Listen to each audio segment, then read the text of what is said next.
When people hear the Crusades, they picture armored knights charging into battle, waving crosses, all in the name of faith. That image, clean, heroic, dramatic, is what's usually passed down. But the truth, it's far more tangled and far more human. The Crusades were a storm of motives and emotions. Yes, faith played a role, but so did politics, greed, revenge, fear, and the hunger for control. This wasn't just one neat war. It was a long, brutal series of campaigns that spanned nearly 200 years. Popes preached them, kings funded them, and thousands of everyday people joined them, many of whom had no idea what they were walking into. The battles weren't only fought on the fields of Jerusalem or Antioch, they raged inside the hearts of men, in the courts of Europe, and the streets of cities across the Middle East. The Crusades weren't just about reclaiming land. They were about shaping empires, redefining loyalty, and proving whose truth would dominate. In this video, we're going deep, not just into the facts, but into the story. Who lit the match that started it all? Why did people leave everything behind to march for thousands of miles into the unknown? What happened when cultures collided violently and repeatedly? And how did that collision reshape history, not just in the Holy Land, but across the globe? We'll walk through betrayals that cut deep, victories that felt hollow, and losses that echoed for centuries. So if you're ready to look past the myths and get to the raw, unfiltered history, stay with me. Go ahead and hit that subscribe button if you haven't already. Because we're not just telling stories here, we're uncovering the layers of truth. All right, let's get into it. Long before the first armored knights set foot on holy soil, Jerusalem had already become a city drenched in spiritual intensity, historical memory, and contested faith. It wasn't just any city, it was a sacred heart for three major religions. For Christians, it was the very ground where Jesus Christ was crucified and resurrected. For Muslims, it held Al-Aqsa Mosque, the place from which Prophet Muhammad was believed to have ascended to heaven. For Jews, it was the eternal home of the ancient temple and a symbol of hope after centuries of exile. This one city, revered by many, stood at the center of centuries of hope, pain, and longing, and it would soon become the blood-soaked battlefield of a religious storm that history calls the Crusades. The events that led to the Crusades didn't erupt overnight. After the rise of Islam in the 7th century, Muslim rulers came to control Jerusalem and much of the broader region. In the beginning, the Christian world didn't see this as the end of their connection to the Holy Land. Pilgrimages continued under Islamic governance, yes, with certain taxes and rules, but largely undisturbed. Yet this uneasy balance shifted dramatically as the Seljuk Turks gained strength and started encroaching deeper into Byzantine territory. In 1071, the Byzantine Empire suffered a crushing defeat at the Battle of Manzikert, and the threat from the east suddenly became urgent. Fearing collapse, the Byzantine Emperor Alexios IV Komnenos sent out a plea, not just for soldiers, but for a larger movement that could stem the tide of Islamic expansion and reassert Christian influence over sacred lands. That call reached the ears of Pope Urban II, and he saw more than a geopolitical emergency. He saw a spiritual opportunity. At the Council of Clermont in 1095, he stood before a crowd and issued a stirring appeal to Western Christians. He asked them not only to aid their eastern brothers, but to take back Jerusalem from Muslim control. This wasn't a simple military campaign. It was preached as a holy act, a path to eternal forgiveness. Urban declared that those who took up the cross would be absolved of their sins. That promise lit a fire in the hearts of thousands, knights seeking purpose, peasants seeking redemption, and wanderers searching for glory. From villages to cities, the idea of a divinely sanctioned war against a distant enemy gripped the imagination of Europe, and soon the First Crusade was in motion. But the first to march were not trained armies. They were common folk, driven by raw zeal and little strategy. Led by preachers like Peter the Hermit, the so-called People's Crusade surged forward in waves. Many didn't make it past Europe. Lacking supplies, discipline, and direction, these early groups fell into disorder. Along the way, they unleashed tragic violence on Jewish communities in Germany, believing themselves to be agents of divine justice. Few from these ragtag groups reached the Holy Land. Those who did often arrived in tatters or were wiped out by more organized Muslim forces. But behind them came the real Crusader armies, led by powerful nobles like Godfrey of Bouillon, Raymond of Toulouse, and Bohemond of Taranto. The march across Byzantine territory into the Levant was brutal. The Crusaders faced treacherous terrain, tense relations with the Byzantines, and fierce Muslim resistance. Yet city by city, they pushed forward. In 1097, they captured Nicaea. Then came Antioch, a major stronghold. The siege of Antioch was long and torturous, marked by betrayal, starvation, and despair. But against all odds, the Crusaders eventually took the city, seeing it as a sign that God was with them. This belief that divine power was guiding their cause pushed them onward through hardship and hunger. Then came Jerusalem.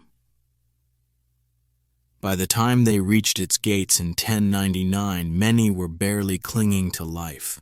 Worn by the sun, weakened by disease, and tested by battle, they approached the city with a burning resolve. What awaited was no ordinary fight. The city was heavily fortified and held by the Fatimid Caliphate. The Crusaders, through cunning and sheer desperation, managed to breach the walls. What followed was carnage. Muslim and Jewish inhabitants were killed in staggering numbers. Even Christians of Eastern traditions were not spared. The brutality shocked even some of the Crusaders themselves, but many saw it as a necessary cleansing, a violent restoration of sacred ground. And when it was over, they dropped to their knees at the Church of the Holy Sepulchre, not in shame, but in awe. They believed they had fulfilled a mission from God. Jerusalem was now under Christian control, and with it came the creation of several new Crusader states. These weren't mere military bases. They were attempts to transplant European civilization into the heart of the Middle East. The Kingdom of Jerusalem was the crown jewel, but there was also the County of Edessa, the Principality of Antioch, and the County of Tripoli. These territories were shaped by feudal customs, Latin clergy, and Western legal systems. Yet they ruled over a diverse population, Muslims, Jews, and Eastern Christians, many of whom were subjected to new layers of taxation and discrimination. Though these communities were not all expelled or wiped out, life under Crusader rule often meant second-class status and cultural suppression.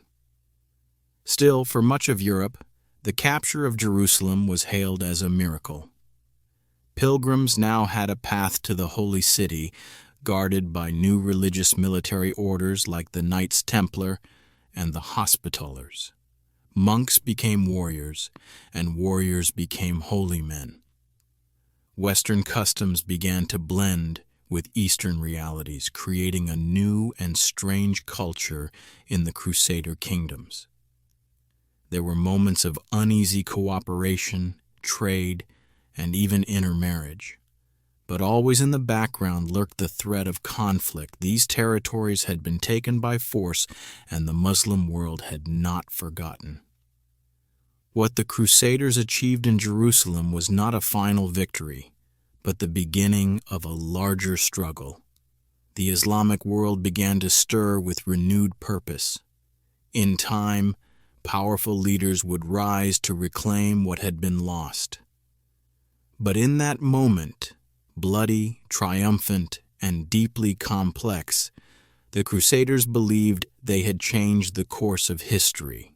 They planted their cross on the soil of a city sacred to many, and that act would shape the next 2 centuries of religious warfare, political intrigue, and cultural exchange. The Crusades were not a single war, nor were they ever just about religion. They were a collision of faith, politics, fear, and hope. They left behind ruins and legends, scars and stories. And it all began with one unshakable idea, that taking up the cross could change the world. In the aftermath of the Crusaders' brutal conquest of Jerusalem and the creation of Christian-ruled states across the Levant, the Islamic world found itself reeling. The events of 1099 didn't just represent a military defeat. They sent a shockwave through the spiritual and political heart of Islam. Jerusalem wasn't just any city. It was a sacred place, the third holiest in Islam, and its sudden loss came as both a humiliation and a deep wound.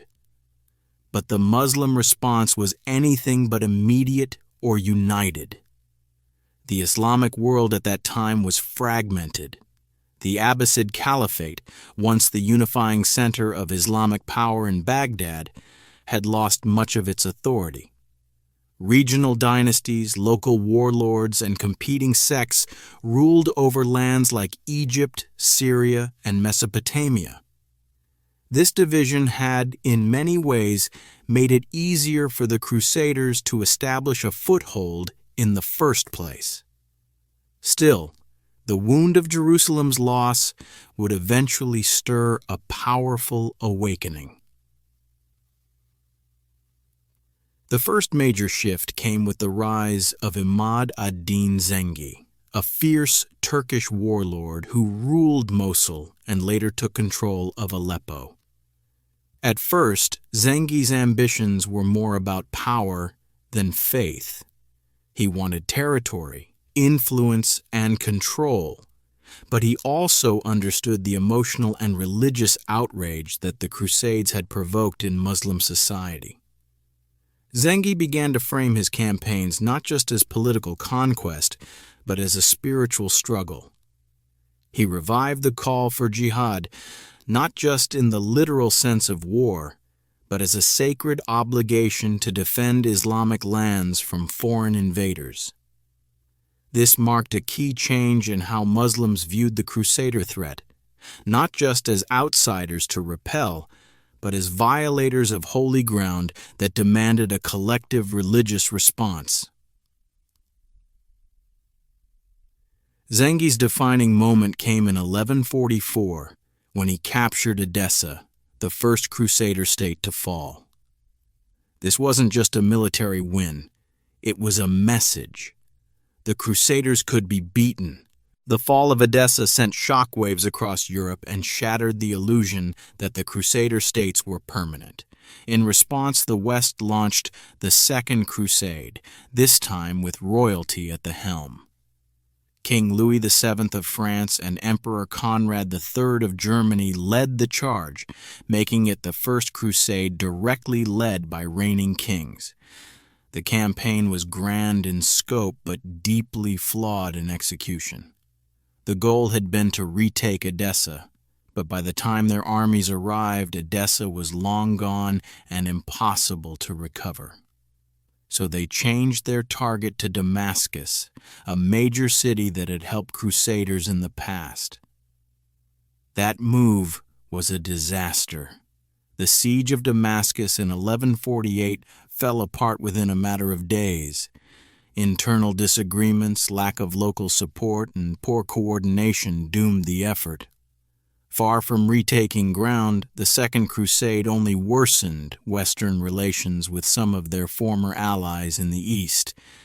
It ended in embarrassment, reinforcing the growing sense that the Crusaders were vulnerable and could be pushed back.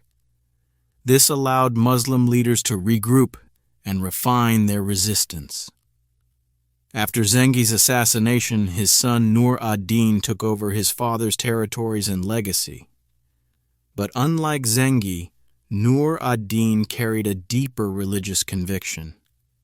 He wasn't just a military commander, he saw himself as a servant of God, committed to reviving Islamic strength, unity, and spiritual purpose. Under his leadership, schools were built, mosques were restored, and the idea of jihad was further promoted as a religious obligation.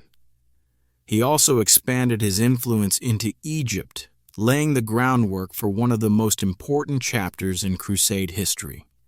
In his service was a young Kurdish commander named Salah ad-Din Yusuf ibn Ayyub, known to the West simply as Saladin. Saladin began his rise to power in Egypt, where the once mighty Fatimid Caliphate had grown weak and unstable. Initially sent to stabilize the region, Saladin quickly showed himself to be not only capable but brilliant.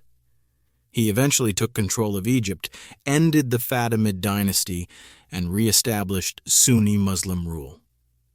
But unlike many who came to power through conquest, Saladin governed with a clear, long-term vision.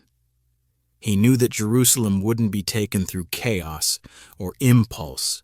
It would require unity, stability, and strength. So he bided his time, solidifying Egypt, improving his military, and carefully building alliances across Syria and beyond. As Saladin's influence grew, so did the tensions with the Crusader states, especially the Kingdom of Jerusalem. The Crusaders were not only internally divided, but increasingly reckless. One of the most provocative figures was Reynald of Châtillon, a notorious knight known for his cruelty and disregard for peace treaties. Reynald attacked Muslim caravans and even threatened the Islamic holy cities of Mecca and Medina. These actions gave Saladin the opening he needed. They weren't just political offenses, they were viewed as blasphemous attacks that demanded a response. And Saladin responded with strategic brilliance. In 1187, he lured the Crusader forces into a devastating trap near the Horns of Hattin, near the Sea of Galilee. The Crusader army, including King Guy of Jerusalem, marched into dry terrain under the burning sun, far from water sources. Surrounded and dehydrated, they were overwhelmed by Saladin's forces. It was one of the most crushing defeats in Crusader history. Saladin captured many of their top leaders and executed Reynald personally. The Christian military leadership was shattered, and with that, the road to Jerusalem lay open. Saladin then moved to recapture the city. But unlike the brutality of 1099, when Crusaders had slaughtered civilians indiscriminately, Saladin took a far more measured approach. His siege of Jerusalem was deliberate, and when the city fell, it was not reduced to ruin. Christian inhabitants were allowed to leave peacefully or stay under certain agreements. Churches remained standing, and the sacred sites were treated with care. This act of restraint earned Saladin admiration even from his enemies. He was not just a warrior, he was a leader who embodied dignity, strategy, and mercy. The retaking of Jerusalem changed everything. It shifted the momentum entirely. What began as a fractured and reactive Muslim response had transformed into a disciplined and effective counter-crusade. Saladin stood as a unifier, not just of lands, but of hearts and faiths.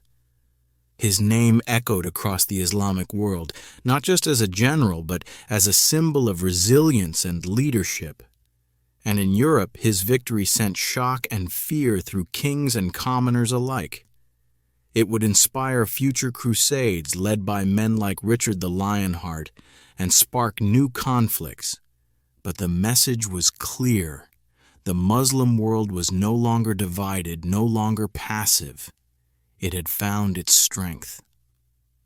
The era that followed would be marked by more battles, shifting alliances, and relentless ambition. Yet the legacy of this moment remained. From the ashes of Jerusalem's loss, the Islamic world had risen with renewed purpose and remarkable leadership. The Crusades were far from over, but the tide had turned. The struggle for the Holy Land had entered a new chapter, one where every move carried the weight of history, faith, and destiny. When Saladin reclaimed Jerusalem in 1187, the news struck Europe like a thunderclap. The very heart of the Christian faith, the city where Jesus had walked, died, and risen, was once again in the hands of Muslim rulers. Panic, sorrow, and outrage rippled through the courts and cathedrals of the West. This wasn't just a loss of territory. It was a spiritual crisis that demanded a bold response.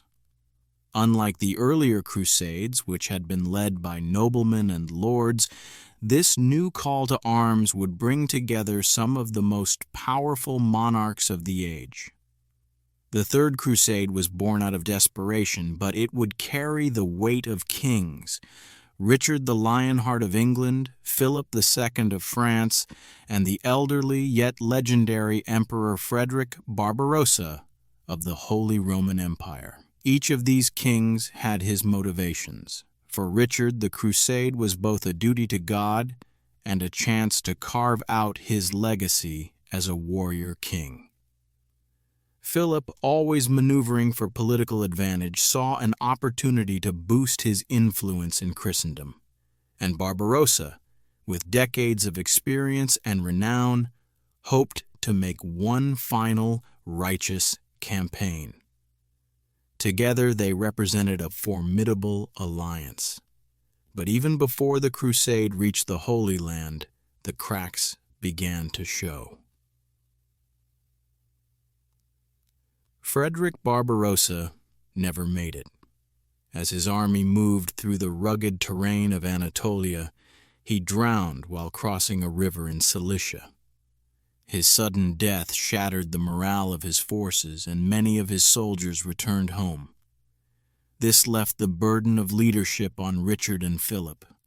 The two kings sailed for the east, stopping in Sicily along the way to settle some dynastic disputes. Then came Cyprus, an island caught in political turmoil. Richard, ever the bold commander, took it by force. Though not originally part of the plan, Cyprus became a crucial strategic base for future Crusader operations. When they finally reached the Holy Land, their attention turned to the critical port city of Acre. The siege that followed was long and bitter. Disease, heat, and constant fighting wore down both sides. Eventually, Acre surrendered, but unity among the Crusaders was already unraveling. Richard and Philip clashed repeatedly about strategy, command, and even personal slights. Tensions ran high, and shortly after Acre was taken, Philip abruptly returned to France, leaving Richard with the enormous task of continuing the crusade alone. Despite the odds, Richard's leadership on the battlefield was remarkable. His most famous victory came at the Battle of Arsuf, where he faced Saladin's army in open combat.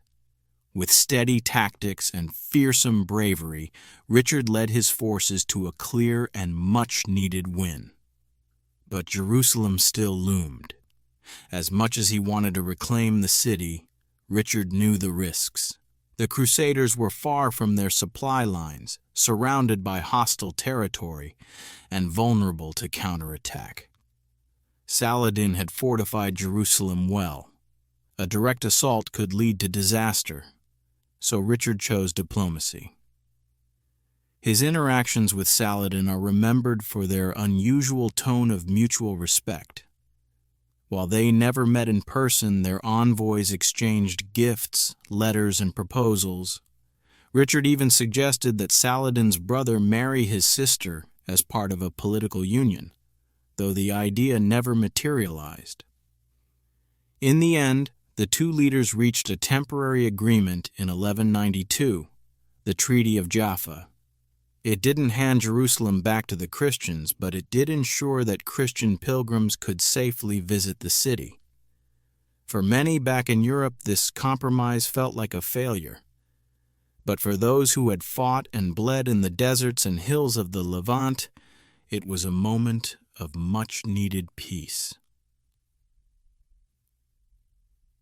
Richard began his journey home, but it would be anything but smooth. Shipwrecked and later captured by the Duke of Austria, he spent months imprisoned before being ransomed. His absence weakened the momentum of the crusading cause. Meanwhile, the Holy Land remained divided, its fate still uncertain. While all this was unfolding between kings and sultans, another story was playing out in the towns and cities of medieval Europe, a story of terror, silence, and forgotten grief. From the moment the Crusades began, Jewish communities had become targets of brutality. In cities like Worms, Mainz, and Speyer, crusaders and mobs slaughtered Jewish families, fueled by twisted religious fervor and hatred. These were not isolated incidents. They were waves of violence. Entire communities were wiped out, their synagogues torched, and their sacred texts destroyed. Some Jews were forced to convert. Others chose death over the betrayal of their faith. Parents took the lives of their children rather than surrender them to forced baptism. It would be comforting to think these attacks were officially ordered, but they weren't. In many cases, local church leaders tried to protect the Jews. Some hid them, others pleaded for their safety. But mobs driven by fear and ignorance were not easily controlled. The Crusades gave certain men the excuse they needed to act on their darkest prejudices. For Jewish communities, each new crusade was not a call to arms, but a death sentence that could arrive at their door with no warning. Even in the Holy Land, the few Jewish families who remained often found themselves caught between warring sides. Sometimes they were tolerated, especially under Muslim rule. Other times, under Crusader control, they lived under harsh restrictions, suspicion, or worse. As the 12th century gave way to the 13th, the crusading movement itself began to change. No longer just a spiritual mission to reclaim the Holy Land, it began to twist into something darker, something more political, more opportunistic. That change was made painfully clear in the story of the Fourth Crusade.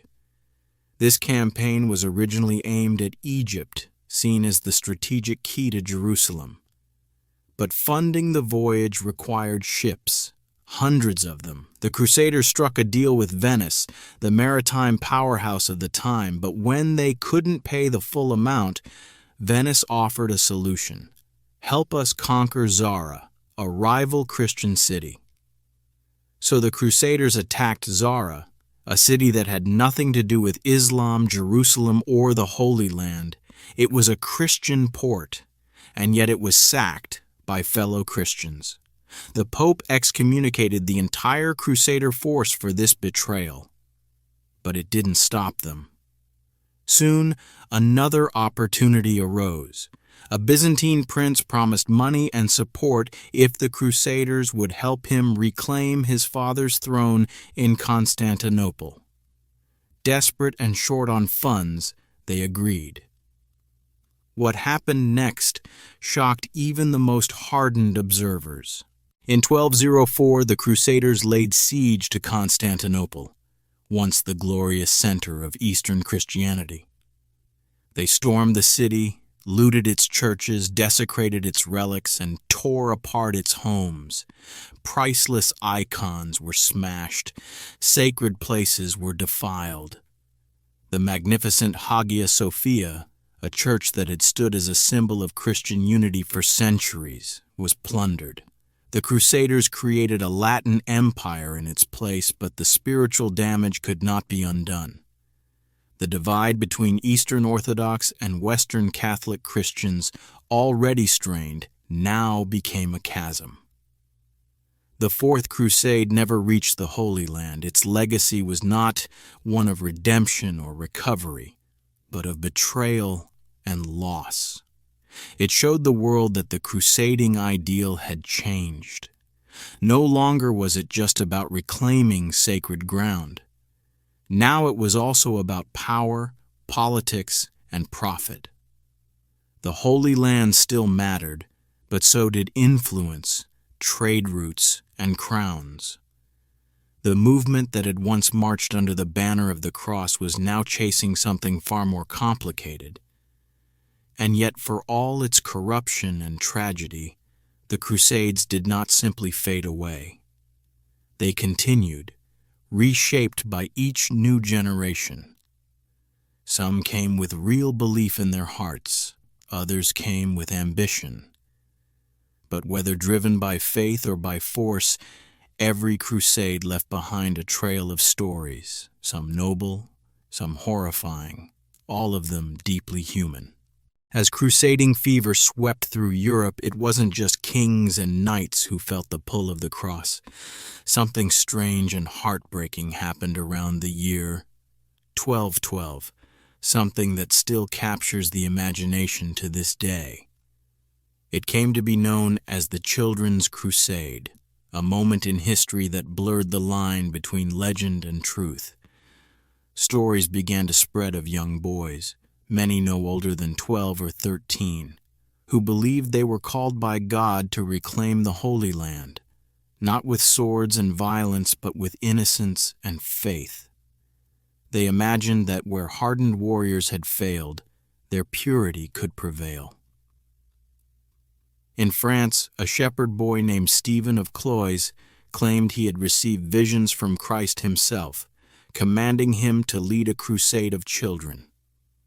He reportedly gathered thousands of young followers, convinced that the sea would part for them and that Muslim hearts would be converted by the power of their prayers.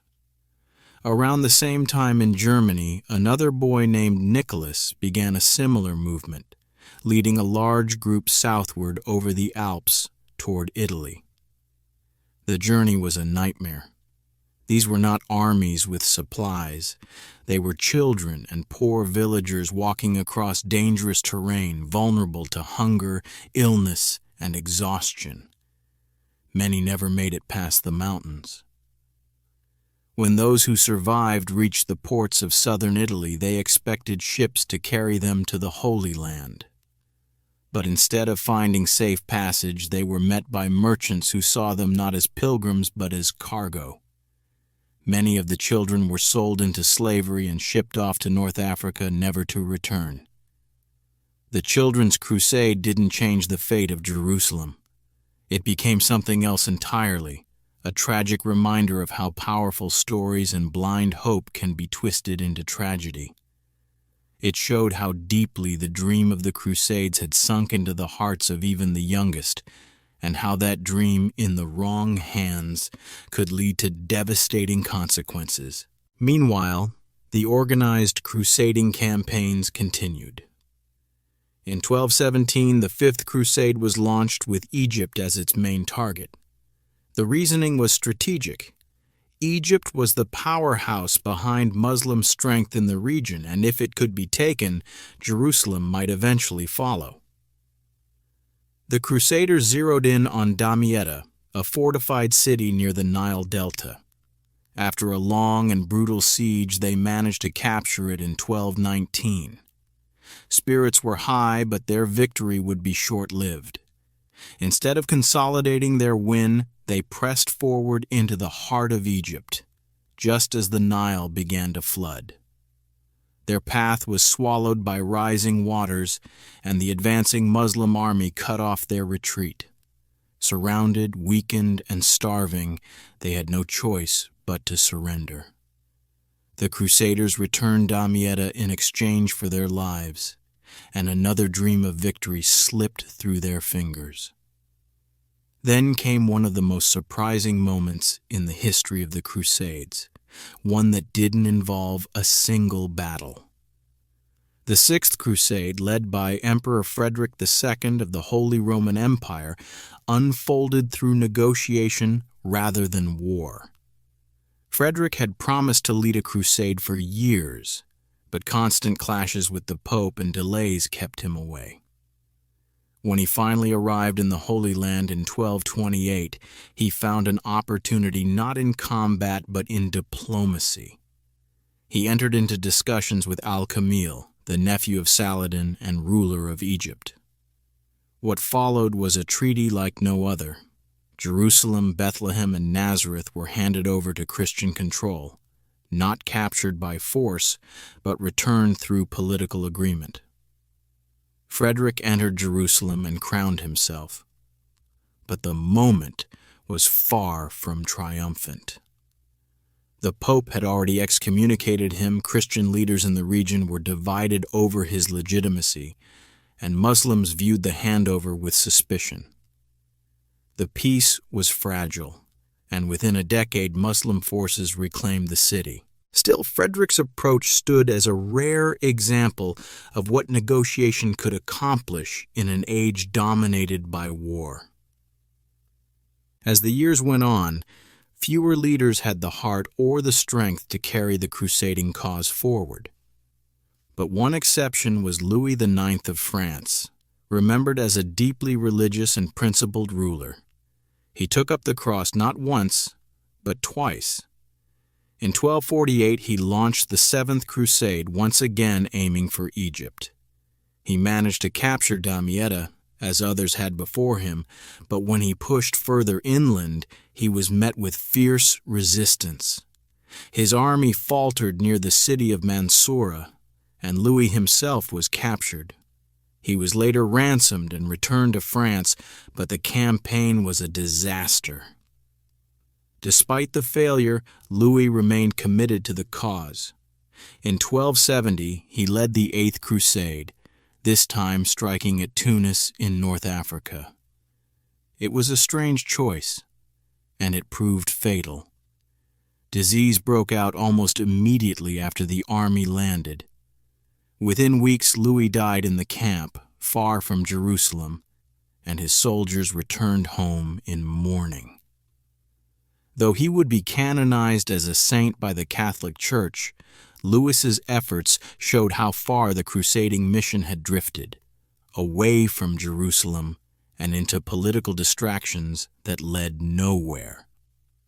As Europe's energies waned, the Crusader states in the Holy Land stood increasingly exposed. The once mighty kingdom of Jerusalem was now a shadow of its former self, and a new power was rising in the Muslim world, the Mamluks.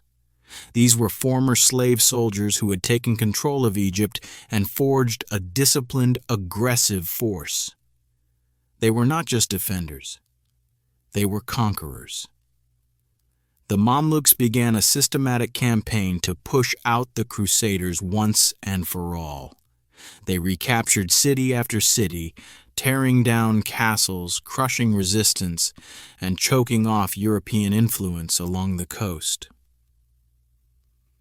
By the late 13th century, only a handful of Crusader strongholds remained. The most important of them was Acre, a bustling port city and the last real stronghold of the Crusader kingdoms. It had become more than just a military base. It was a final symbol of Christian resistance. But the Mamluks were determined to end the fight for good. In 1291, they launched a massive siege on Acre. The Crusaders fought desperately, knowing this was their final stand. The walls fell, and with them the last foothold of the Crusaders in the Holy Land collapsed. Those who could escape fled by sea. Those who couldn't were either killed or taken captive. The fall of Acre marked the end of an era. There would be no more great crusades aimed at retaking Jerusalem. The dreams of empires carved out in the name of faith had come to an end. All that remained were the remnants of castles, the memories of battles, and a legacy that would continue to shape Christian and Muslim relations for centuries. The Crusader kingdoms, once fueled by passionate belief and bold ambition, were finally erased by the tides of time, leaving behind questions that still echo today about war, about faith, and about the human cost of pursuing both with unwavering certainty.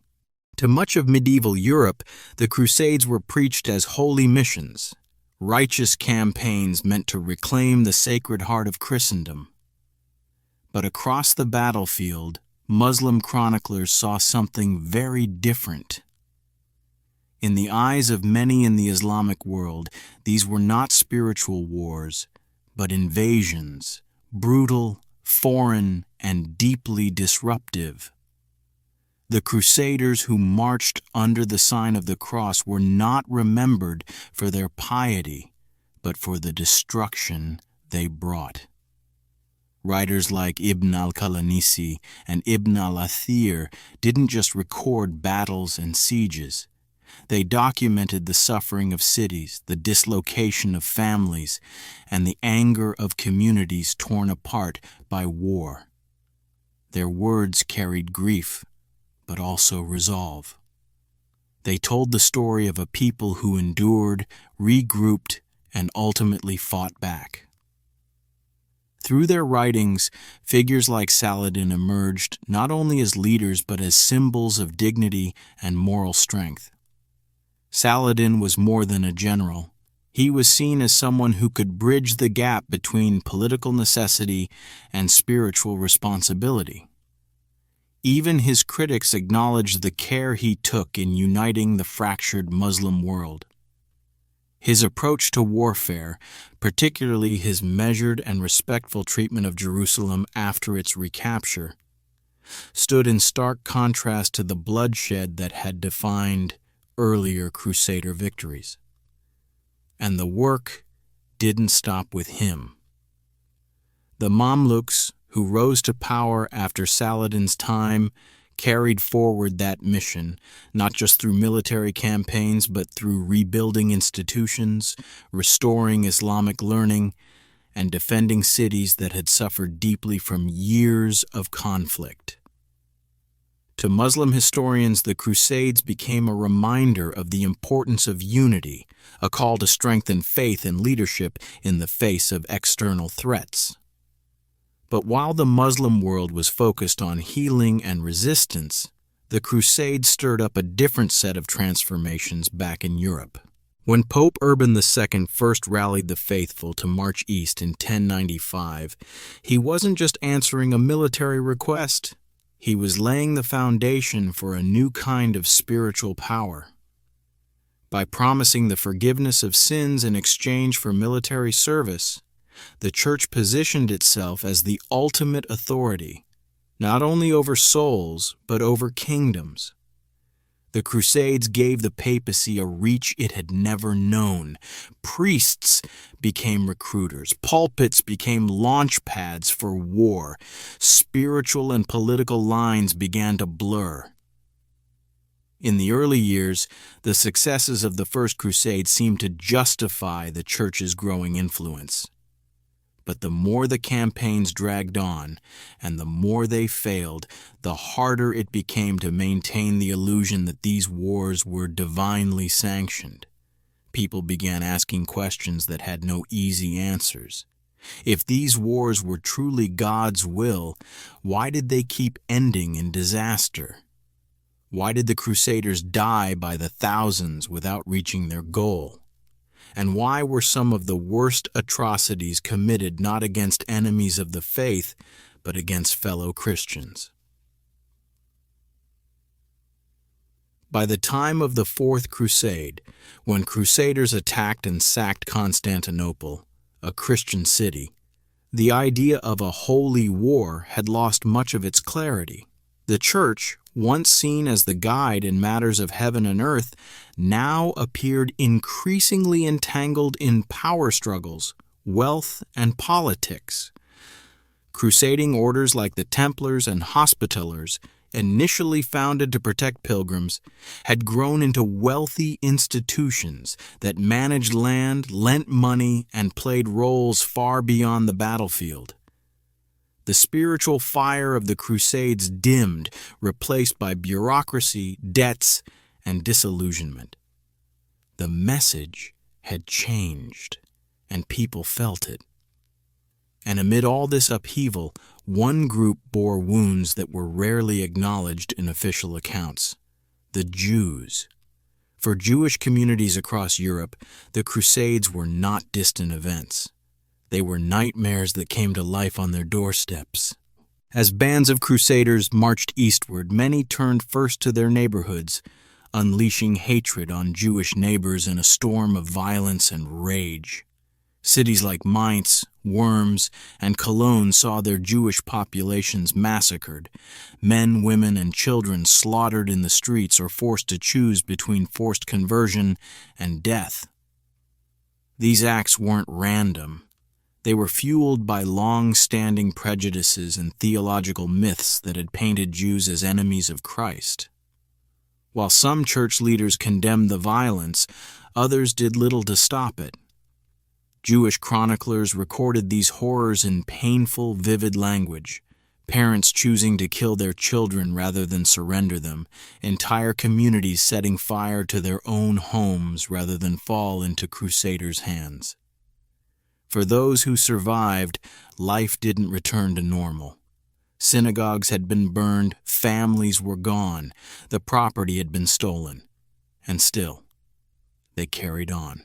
Even in the Holy Land, Jewish communities lived under constant strain. Under Muslim rule, they had often been granted limited freedoms. But when Crusader forces took control, those freedoms vanished. Access to holy sites was denied. Jewish families were pushed out, and their communities scattered. And yet, in corners of Europe and the Middle East, Jewish life refused to disappear. Where they could, they rebuilt. They wrote, they prayed, they passed down stories, not to glorify suffering, but to remember it and to teach resilience.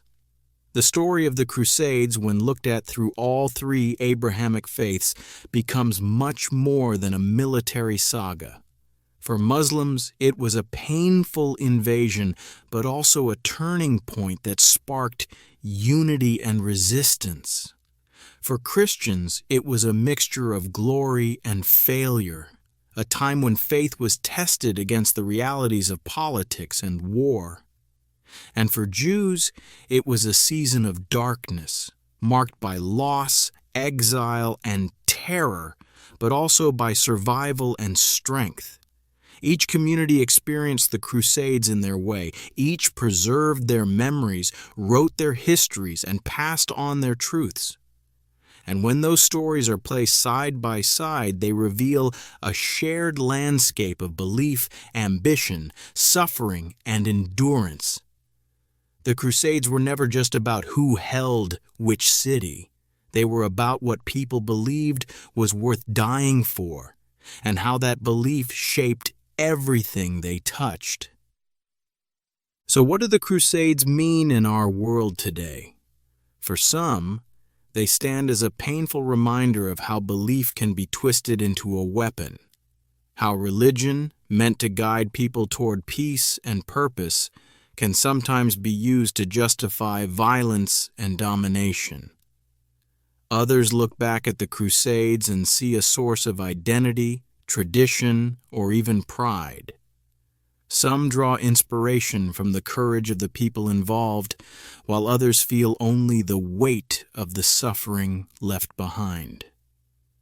But beyond the battles, the kings, and the sieges, the Crusades leave us with something deeper to reflect on. something human. They remind us of what can happen when people stop seeing those who are different as people. When fear is mixed with faith, and when anger is dressed up as righteousness, the result can be generations of pain. The Crusades weren't just conflicts over territory.